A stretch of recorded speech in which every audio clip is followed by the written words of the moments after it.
Tongue cancer. Let us review the case description in detail. A 45-year-old patient. Means middle age. Tobacco chewing is a known risk factor for oral cancer. Presented with an ulcer over right lateral border of tongue.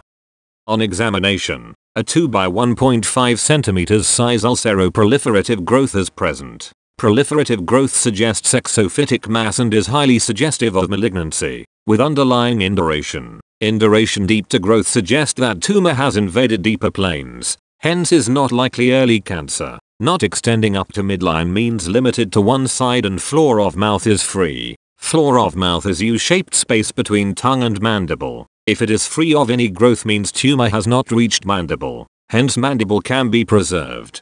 With this information about primary growth, clinical staging is done. Size 2 cm is clinical stage T1. Depth of invasion is measured accurately by pathologist, hence cannot be commented on clinical examination. However, clinician can have an idea of depth and likely stage. In this case, since induration is present, so depth can be more than 5 mm, placing this in T2 on final pathology. But clinically it is better to say in this case T1, unless induration is significant. There is single neck node palpable level 1B. This level is most common site of nodal mets in cancer of oral cavity. Being firm, mobile and non-tender may suggest positive nodes, but definitive biopsy will show actual nodal stage. However, clinically, if node is palpable, it is important to make nodal stage a CN1 unless disproved on biopsy. Multiple nodes would have made it N2. So our stage in this case is CT1N1, and since no history is given regarding any other signs and symptoms, so we will consider it clinically M0. What will be the next step? Any definitive management in suspected case of oral cancer must not be done unless biopsy proven, since any procedure will have significant long-term morbidity, so it is important to be sure of cancer. Therefore, surgery and radiation are wrong options. Biopsy is needed. It can be done as punch biopsy or wedge biopsy. Since there is underlying induration, hence imaging must be done to accurately stage depth of tumor and extent, and also nodes. But imaging should ideally be done before biopsy, to avoid artifact by hematoma or inflammation. Hence imaging is best option as next step. FNAC of primary lesion in accessible disease is not usually done. Biopsy is preferred. In superficial lesions, FNAC may not be able to differentiate between dysplasia and cancer. Best imaging for soft tissue like tongue is MRI, preferably with contrast. PET scan is usually indicated in advanced disease, where there is increased chances of mets or non-regional nodes. HRUSG tongue, although done, but is yet not in standard imaging for tongue cancer. For neck nodes, as this clinically N1 disease, so investigations is necessary. If CT-MRI is done for primary lesion, then they could image nodes also, so separate HRUSG would not be needed. However, USG may be done to guide FNAC.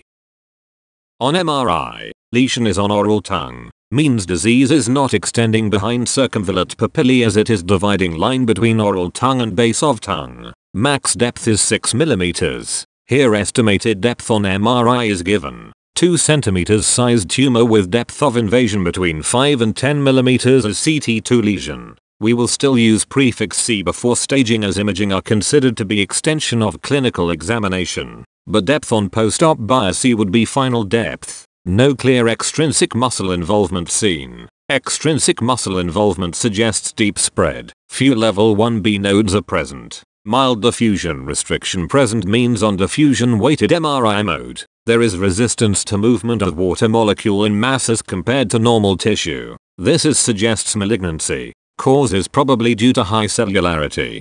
Biopsy came out positive. We will keep our stage as CT2N1M0. There is lack of information about the number of nodes which appear malignant, so we'll stick with N1.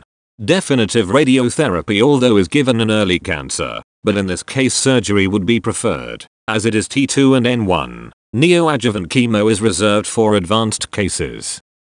For primary lesion, wide local excision is preferred. Hemiglossectomy removes half of tongue and in this case may remove more tissue than required, leading to extra morbidity with questionable benefits. Compartment resection is done in advanced cases. Tumor can spread microscopically along fibers of extrinsic muscle to larger distance, especially where extrinsic muscles, namely genioglossus, hyoglossus, palatoglossus and styloglossus, are involved. In this procedure, each extrinsic muscle is cut from its origin and removed and blocked with tumor. Not preferred in this case. Adequate surgical margin. For pathologist, at least 5 mm of normal cancer cell-free distance must be there between tumor and normal mucosal margin. For it to be called as negative margin, less than 5 mm width of normal surrounding mucosa is close margin and less than 1 mm is positive. But after surgery every tissue shrinks, and it shrinks further on adding formalin preservative, up to 20%. So to achieve 5 mm negative pathological margin, more than 1 cm of mucosa is taken by surgeon as margin. If he takes 5 mm as gross margin on surgery, by time it reaches pathologist it would shrink to 2-3 mm and pathologist would report it as close margin. FNAC may have false negatives, like due to inaccurate needle tip placement or microscopic deposit not sampled by needle. So some form of neck treatment is needed, as depth of invasion more than 4 mm increases chances of nodal mets. Radiotherapy as primary treatment is given to nodes when primary lesion is also treated with radiation. Bilateral neck dissection not needed as disease is limited to one side with low nodal burden. Multiple large nodes can block lymphatic paths leading to diversion to opposite side. Ipsilateral supraomohyoid neck dissection is removal of level 1, 2 and 3, with level 4 is removed in extended supraomohyoid dissection. Some studies showed skip mets to level 4 in tongue. If intra-op frozen section analysis of nodes is positive, then MRND is done, or some surgeons may directly go for MRND.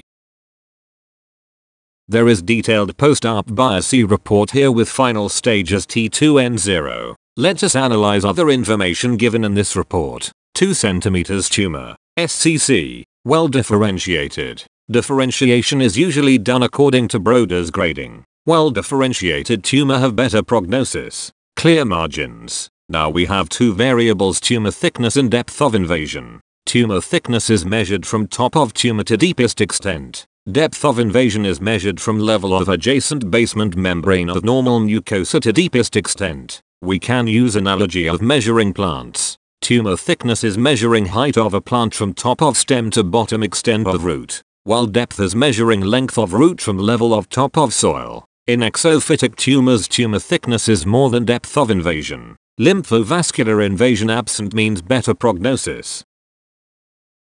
Perineural invasion is also a high-risk feature. More tumor-infiltrating lymphocytes is associated with better prognosis. Swarm of lymphocytes in tumor tissue suggests that lymphocytes are able to find tumor cell and hence may help in restricting growth of tumor. Worst pattern of invasion and tumor budding are 2 variables which signifies manner in which tumor is invading surrounding tissue and budding increased chances of distant spread. WPOI is graded 1 to 5 with higher grade associated with higher locoregional failure. No positive nodes are present. So final stage is PT2N0M0.